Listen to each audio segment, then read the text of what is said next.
अच्छा, अब बात करेंगे excretion in plants and animals. अब तक हमने जो पढ़ा ये तकरीबन वही है, बस थोड़ा सा इसके अंदर चेंज है, तो इस टॉपिक को जल्दी जल्दी कवर करेंगे।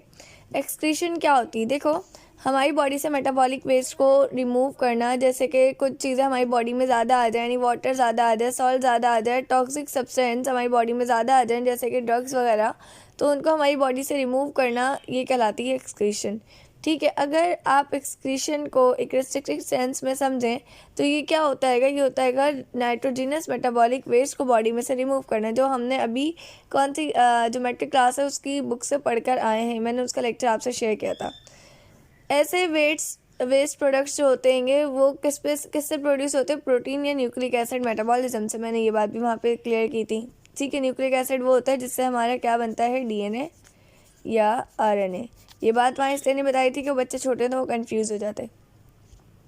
अब बात करते हैं एक्सक्रीशन इन प्लांट्स। प्लांट्स में एक्सक्रीशन कैसे होती है? देखो, प्लांट्स जो है ना उनके अंदर एक्सक्रीशन ऐसी नहीं होती है कि जैसे ह्यूमंस में होती है, मतलब उनके अंदर इतना सीरियस प्रॉब्लम नहीं है। वजह ये कि आप देख के आ चुके हो पीछे कि एक्सक्रीशन अगर प्लांट्स में हो रही तो वो अपने एक्सक्रीटरी प्रोडक्ट को यूज़ करें। अब कर रहे हैं कैसे यूज़ है, यहाँ पर ये पढ़ेंगे। पहले से बताया था कि यूज़ करते हैं, अब कैसे कैसे यूज़ करते हैं यहाँ पर उस बात को और ज़रा डिटेल में बताया हुआ है। सबसे पहली बात देखो, फर्स्ट कैटाबॉलिक प्रोसेस जो होता है ना वो एनिमल्स में क्या होता है? ज़्यादा होता है। Rate of catabolic process much less than the animals of same weight और मास। सही है। अच्छा, और जो मेटाबॉलिक होता है ना वेस्ट, वो अक्यूमुलेट बहुत स्लो होता है इसके अंदर। सही है। तो क्या होता है कि वेस्ट प्रोडक्ट्स जो होते हैं ना, जो ग्रीन प्लांट्स अपने कैटाबॉलिज्म के ज़रिए बनाते हैं, एक तो उनका कैटाबॉलिज्म भी कम हो रहा है, दूसरा उनका कैटाबॉलिक वेस्ट जो है ना वो अक्यूमुलेट भी बहुत आराम से होगा। तीसरा ये कि उनका जो वेस्ट प्रोडक्ट होता है ना ग्रीन प्लांट्स का, यानी कि जो कैटाबॉलिज्म, यानी वो जिस चीज़ को तोड़कर अपना वेस्ट प्रोडक्ट बनाते हैं ना, वही वेस्ट प्रोडक्ट बाद में इस्तेमाल हो जाता है कोई और चीज़ बनाने के लिए। यानी उसी वेस्ट प्रोडक्ट को ये लोग किस में यूज़ कर लेते हैं? एनाबॉलिक प्रोसेस के लिए। कैसे करते हैं वो समझ जनाब। देखो, ग्रीन प्लांट जो होते हैं ना वो नाइट्रोजिनस वेस्ट एक्सक्रीट करते नहीं है। सही है। ये क्या करते हैं, ये इनकी ना एक साइकिल होती है जिसके अंदर ये क्या करते हैं, ब्रेक डाउन करते हैं उन प्रोडक्ट्स को जो नाइट्रोजन मेटाबॉलिज्म में चाहिए होती है। सेकेंडली क्या होता है कि प्लांट्स का जो मेटाबॉलिज्म होता है ना वो ज़्यादातर होता है कार्बोहाइड्रेट बेस्ड, और आपको पता है जब कार्बोहाइड्रेट टूटता है तो ये बनाते हैं CO2 और H2। अच्छा जी, CO2 और H2 बनाता है। अब आपको पता है कि ये दोनों जो है ना ये दोनों हार्मफुल नहीं है, यानी नाइट्रोजिनस वेस्ट तो बहुत ज़्यादा हार्मफुल होता है जो किस में होता है, एनिमल्स में पाया जाता है। जब प्रोटीन का मेटाबॉलिज्म होता है, प्रोटीन को तोड़ा जाता है, उसका कैटाबोलाइज किया जाता है। ठीक है, तो प्लांट्स के पास ऐसा कोई ऑर्गन नहीं होता है जिससे वो नहीं है जो एक्सक्रीशन है वो कर सके। अब प्लांट्स के अंदर देखो क्या चीज़ें ऐसी होती हैं जो एक्सेस अमाउंट में ज़्यादा जमा होती हैं। एक तो वाटर हो गया, कार्बन डाइऑक्साइड, ऑक्सीजन और कुछ आइंस। सबसे पहले हम बात करेंगे अगर इनके पास ज़्यादा पानी आ जाए तो उसको ये कैसे एक्सक्रीट करेंगे। यहाँ तक जो आपने पढ़ा ना ये सिर्फ आपको कुछ 2 रीजंस बताए थे कि प्लांट जो है उनके अंदर होता क्या है। अब इन रीजंस को और फर्दर डिटेल में पढ़ेंगे। वाटर आपको पता है ना, यहाँ से लेकर यहाँ तक क्या खुद पढ़ोगी, क्योंकि मैंने ट्रांसपायरेशन, हाइड्रोटोट्स और गटेशन को बहुत डिटेल में आपको भी पीछे समझाया, इसलिए मैं दोबारा एक्सप्लेन नहीं कर रही। ठीक है, और भी जो बच्चे हैं वो सब खुद से पढ़ेंगे। फिर भी कोई कन्फ्यूजन हो तो मुझसे पूछ लेना। उसके बाद बात करते हैं कार्बन डाइऑक्साइड की। कार्बन डाइऑक्साइड कहाँ पर आ रहा है? ये रहा। कार्बन डाइऑक्साइड और ऑक्सीजन की बात करते हैं तो देखो, ग्रीन प्लांट्स जो होते हैं ना वो लाइट में रिलीज़ करते हैं ऑक्सीजन। क्यों क्या कहते हैं ये करते हैं? क्योंकि फोटोसिंथेसिस जो होती है ना उसका रेट बहुत हाई होता है। ठीक है, अब देखो इसको एक स्लाइड से समझेंगे। मैं एक स्लाइड शेयर करती हूँ। देखो, ये तो ट्रांसपायरेशन और गटेशन है, इसको थोड़ा सा समझ लो पहले। वाटर वाली बात को हमने पढ़ा था, ये आपको दोबारा से याद करवानी हूँ। ट्रांसपायरेशन कैसी फॉर्म में होता है? वेपर्स की फॉर्म में होता है। गटेशन कैसा होता है? ड्रॉपलेट्स की फॉर्म में होता है। ट्रांसपायरेशन सिर्फ दिन में होती है, गटेशन कब होती है? रात और दिन दोनों टाइम हो सकती है। मतलब अगर दिन में ह्यूमिडिटी ज़्यादा हो गई तो भी गटेशन हो सकती है, रात में तो अक्सर ह्यूमिडिटी ज़्यादा हो ही जाती है। और क्या कहते हैं, ट्रांसपायरेशन जो होती है ना वो पता है कब यूज़ होती है? ट्रांसपायरेशन का असल में काम होता है प्लांट को ठंडा करना, कूलिंग प्रोसेस होता है ट्रांसपायरेशन। ठीक है, ट्रांसपायरेशन में एवापोरेशन होती है जो क्या होता है, जो कूलिंग प्रोसेस होता है, जो हम प्लांट को ठंडा करने के लिए, प्लांट का जब टेम्परेचर हाई होने लगे उसको ठंडा करने के लिए पानी को एवापोरेट करवाते हैं। गटेशन में क्या होता है, जब बहुत ज़्यादा पानी आ जाए, हद से ज़्यादा आ जाए तो पानी ड्रॉप्स की सूरत में जाता है। अब क्या होता है, जब ट्रांसपायरेशन होती है ना तब तो सिर्फ प्योर वाटर ही एवापोरेट होता है स्ट्रोमेटा के ज़रिए, जबकि गटेशन में इम्प्योर वाटर, क्योंकि देखो अब ड्रॉप्स की सूरत में जा रहा है ना पानी, तो इसके अंदर आयंस भी मौजूद होंगे, जबकि ये क्या हो रहा था, ये एवापोरेट हो रहा था। तो आयंस तो एवापोरेट नहीं होते हैंगे, तो क्या एवापोरेट होता है, H2O ही एवापोरेट, वाटर ही एवापोरेट होता। जबकि जब ड्रॉप्स की सूरत में जा रहा होता है ना, तो आयंस और वाटर दोनों ही निकल रहे होते हैं ड्रॉपलेट की सूरत में। और किससे निकलते हैं, हाइड्रोथॉट्स के ज़रिए। अब आ जाओ यहाँ पे, देखो प्लांट क्या करता है। प्लांट को छोड़ो, मतलब नॉर्मली रेस्पिरेशन में क्या होता है कि रेस्पिरेशन में हम लोग ग्लूकोज और ऑक्सीजन को, हमारे पास भी ग्लूकोज और प्लांट्स के पास भी ग्लूकोज है, ठीक है। हम क्या करते हैं, सांस लेते हैं, हमारे अंदर क्या जाती है, ऑक्सीजन जाती है। वो ऑक्सीजन ग्लूकोज के साथ करती है रिएक्शन और क्या बनाती है, कार्बन डाइऑक्साइड और एटीपी एनर्जी। हमें ज़रूरत होती है एनर्जी की, तो हम कार्बन डाइऑक्साइड को एक्सेल कर देते हैं, रिलीज़ कर देते हैं, ठीक है। प्लांट्स में क्या होता है, प्लांट्स के अंदर रात के टाइम में कार्बन डाइऑक्साइड रिलीज़ होती है, ठीक है, दिन में नहीं होती है। वजह क्या है, दिन में कौन सा, देखो रात में ना प्लांट्स में चल रही होती है रेस्पिरेशन, ठीक है। रेस्पिरेशन पूरा टाइम ही चलती है प्लांट में, दिन और रात में भी चलती है, लेकिन उस टाइम प्लांट जो कार्बन डाइऑक्साइड रिलीज़ करता है ना दिन में, उस कार्बन डाइऑक्साइड को वो जो दिन में रिलीज़ करा है ना दोबारा से यूज़ कर लेता है। किस में यूज़ कर लेता है, फोटोसिंथेसिस में। कैसे कि फोटोसिंथेसिस में क्या करता है प्लांट, कार्बन डाइऑक्साइड और वाटर उसके पास आया, ठीक है, और कार्बन डाइऑक्साइड आई, सही। अब उसने क्या किया, कार्बन डाइऑक्साइड और वाटर इन दोनों का रिएक्शन करवाया, किसकी प्रेजेंस, फोटोसिंथेसिस के प्रोसेस के ज़रिए, और क्या बनाया, ग्लूकोज और ऑक्सीजन बनाया। समझ आ रही है मेरी बात।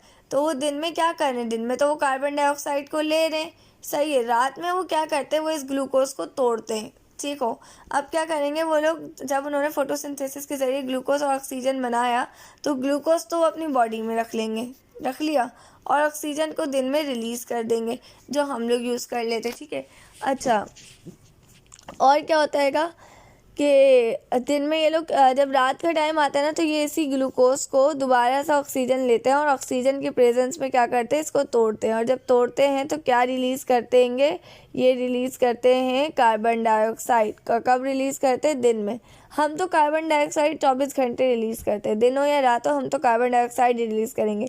लेकिन ये नाइट में रिलीज़ करते हैं कार्बन डाइऑक्साइड, और दिन में यही कार्बन डाइऑक्साइड जो होती है इसको यूज़ कर लेते हैं। और किस प्रोसेस में यूज़ करते हैं, फोटोसिंथेसिस में। ये बात क्लियर हुई। अच्छा जी, अब बात करते हैं एक्सक्रीशन इन एनिमल्स। एनिमल्स में एक्सक्रीशन कैसे होता है, अच्छा सॉरी, पहले यही इसी पॉइंट को हम पढ़ रहे थे ना, इसको क्लियर कर दूँ। ट्रांसपायरेशन पढ़ ली, कार्बन डाइऑक्साइड और ऑक्सीजन का पढ़ लिया। अब पढ़ते हैं आयंस का। आयंस को कैसे यूज़ किया जाता है। देखो आयंस जो होते हैं ना, अगर वो बहुत ज़्यादा मिकदार में जमा हो जाए तो प्लांट उनको कहाँ पर डिपॉजिट कर देते, प्लांट उनको डिपॉजिट कर देते डेड सेल के अंदर, जिससे हमारी लकड़ी या हार्डवुड बन जाती है। और ये प्रोसेस हमने सेकंड चैप्टर के अंदर बहुत डिटेल में पढ़ा है, तो इसको भी अब मैं डिटेल में डिस्कस नहीं करूँगी। सेकंड चैप्टर में डिटेल में इसलिए मैंने पहले पढ़ाया था क्योंकि सेकंड चैप्टर में कुछ बेसिक्स थी जो फर्स्ट चैप्टर को कंप्लीट करती हैं, जो उससे रिलेट होंगी, सही है। अच्छा जी, अब आ जाइए एक्सक्रीशन इन एनिमल्स। एनिमल्स में एक्सक्रीशन कैसे होती है। देखो हमने पढ़ा एक्सक्रीशन क्या होता है, मेटाबॉलिक वेस्ट। कौन सा होता है, नाइट्रोजन का वेस्ट होता है, ठीक है। हर ऑर्गेनिज्म अलग अलग नाइट्रोजिनस वेस्ट को एक्सक्रीट करता है। जैसे कुछ अमोनिया करते, कुछ यूरिया करते, कुछ यूरिक एसिड करते, कुछ क्रिएटिनाइन करते। क्रिएटिनाइन जो होता है ना, वो मसल्स की वजह से वेस्ट प्रोडक्ट प्रोड्यूस होता है। कुछ ट्राइमिथाइल अमाइन ऑक्साइड कहते हैं। ट्राइमिथाइल अमाइन ऑक्साइड अगर हमारी बॉडी के अंदर रह जाए ना, तो हमें हार्ट अटैक या हार्ट प्रॉब्लम्स का इशू होता है। ये होता क्यों है, इसकी डिटेल में नहीं जाएंगे हम। हाइपोजेंथाइन, ट्राइमिथाइल अमाइन और क्रिएटिनाइन, इन तीनों की डिटेल में नहीं जाएंगे। वजह ये है कि जो बहुत ज़्यादा टॉक्सिक होते हैं ना, वो 3 होते हैं शुरू के। फर्स्ट 3 आर मोर टॉक्सिक, तो हम उनकी हायर टॉक्सिसिटी की वजह से हम सबसे पहले उन्हीं को डिस्कस करेंगे, सिर्फ इन 3 को डिस्कस करेंगे। सबसे पहले आ जाओ अमोनिया। अमोनिया का फॉर्मूला होता है NH3, ये बात तो याद रहेगी। अमोनिया क्या होता है, अमोनिया होता है गैसियस मॉलिक्यूल, ये बात समझ आ रही है। और ये पानी में सॉल्यूबल होता हैगा। तो यही वजह हैगी कि वो जो फ्रेश वाटर फिशेज़ होती है ना, वो अमोनिया को रिलीज़ करती है, और अमोनिया पानी में सॉल्यूबल होता है तो वो फ़ौरन ही पानी में डिज़ोल्व हो जाता है। और इसका डिफ्यूजन रेट भी ज़्यादा होता है। मतलब देखो अगर मैं आपको एक एग्जांपल दूँ, हमने परफ्यूम लिया, परफ्यूम को रूम में छिड़का, थोड़ी देर में वो पूरे रूम में डिफ्यूज़ हो जाएगा, पूरे रूम में उसकी क्या कहते हैं स्मेल हो जाएगी। इसी तरह से अमोनिया जो होता है ना उसका भी डिफ्यूजन रेट बहुत ज़्यादा होता है। तो ये क्या करता है, ये प्लाज्मा मेम्ब्रेन से आराम से डिफ्यूज़ हो सकता है। तो इससे ये क्या होता है, आराम से पानी में डिज़ोल्व हो जाता है।